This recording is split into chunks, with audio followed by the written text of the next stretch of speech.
시청자 여러분 안녕하십니까? VOA 뉴스투데이 시작합니다. 미국 국무부는 토니 블링컨 국무장관과 로이드 오스틴 국방장관의 첫 해외 일본, 한국 순방에 대해 동맹을 강화하고 협력을 강조하는 등 긍정적이었다고 평가했습니다. 그러면서 북한의 무기 프로그램이 불법이며 북한의 비핵화에 전념하고 있다는 뜻도 거듭 확인했습니다. 첫 소식 함지하 기자가 보도합니다. 미국 국무장관과 국방장관의 일본과 한국 방문을 마친 뒤 국무부는 브리핑을 통해 바이든 행정부 출범 후 두 장관의 첫 해외 순방에 대해 평가했습니다. 잘리나 포터 국무부 수석 부대변인은 18일 전화 브리핑에서 두 장관은 일본과 한국에서 긍정적인 회담을 가졌다면서 한국, 일본 두 동맹에 대한 미국의 공약을 확인하고 영내는 물론 전 세계에서 협력을 강조했다고 평가했습니다. Secretary Blinken and Secretary Austin had positive meetings in Tokyo and Seoul from March 15th through 18th, reaffirming the United States' commitment to strengthening two of our most important alliances and highlighting cooperation that promotes peace, security, and prosperity in the Indo-Pacific region and around the world.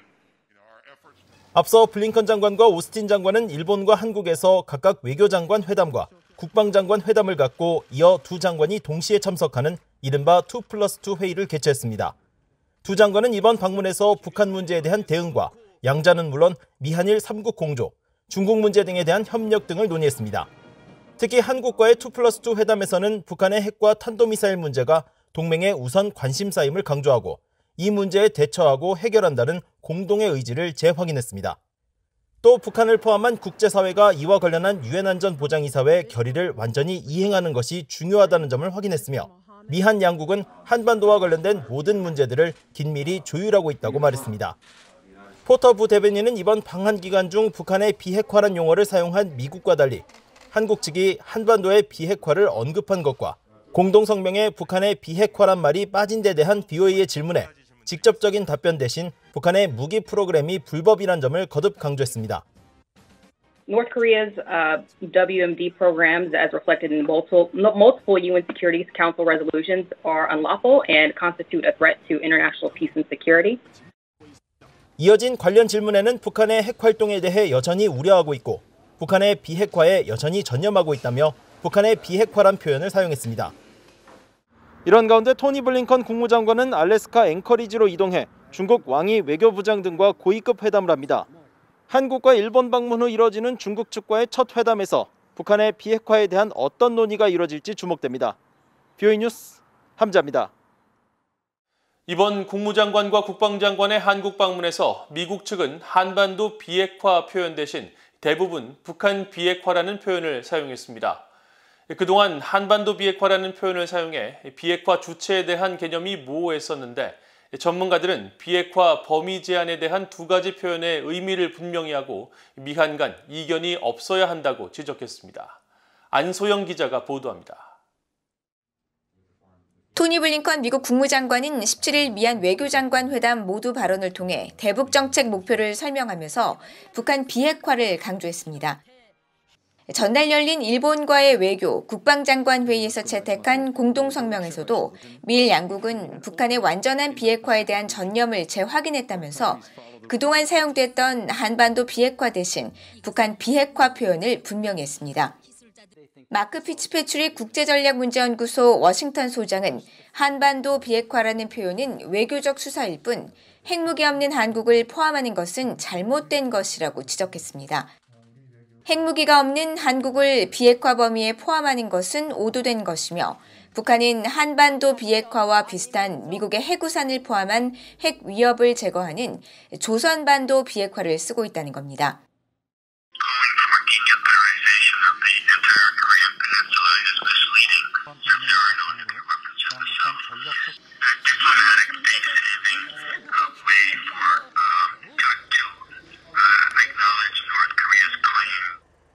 게리 세이머 전 백악관 대량살상 무기 조정관은 자신이 참여한 1994년 미국 제네바 합의 문건에 한반도 비핵화로 표현됐는데 이것은 북한의 비핵화를 이끌어내기 위한 상징적인 것이었다고 설명했습니다.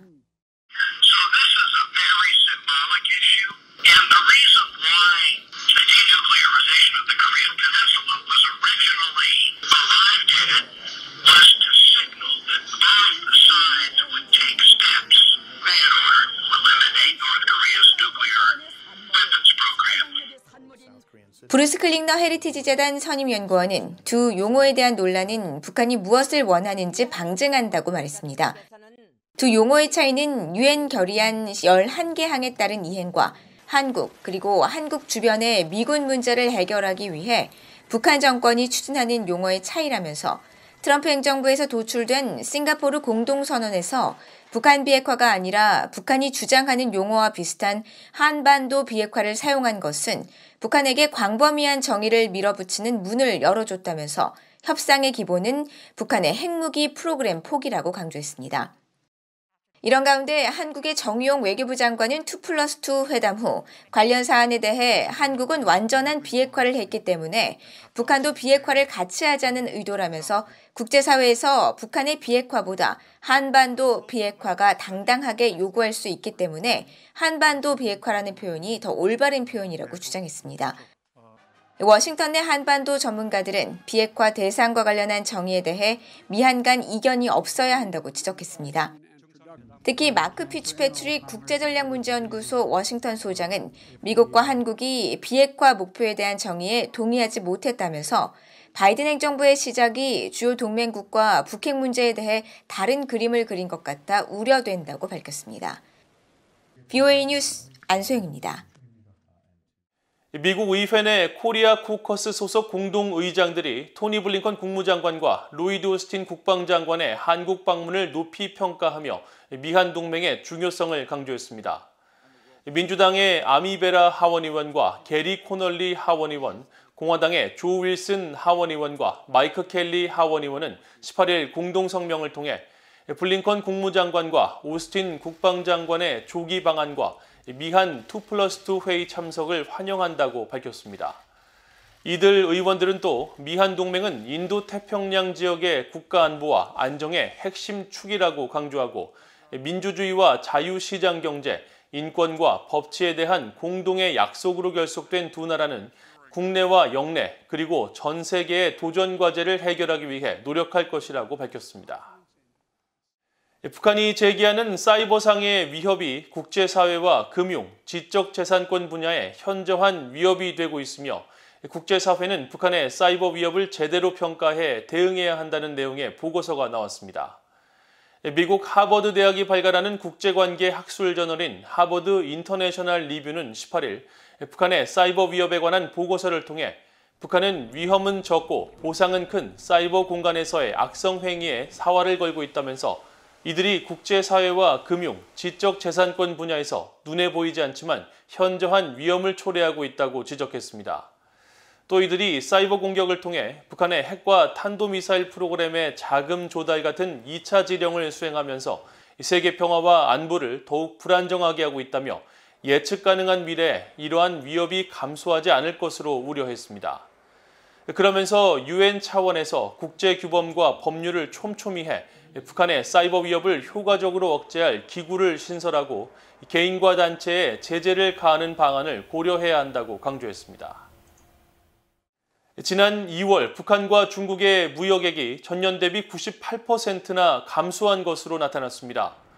18일 공개된 중국 해관 총서 자료에 따르면 지난 2월 한 달 북한과 중국의 무역 규모 총액은 175만 8천 달러로 북한은 중국에서 3천 달러어치의 물품을 수입했고 175만 4천 달러어치를 수출했습니다.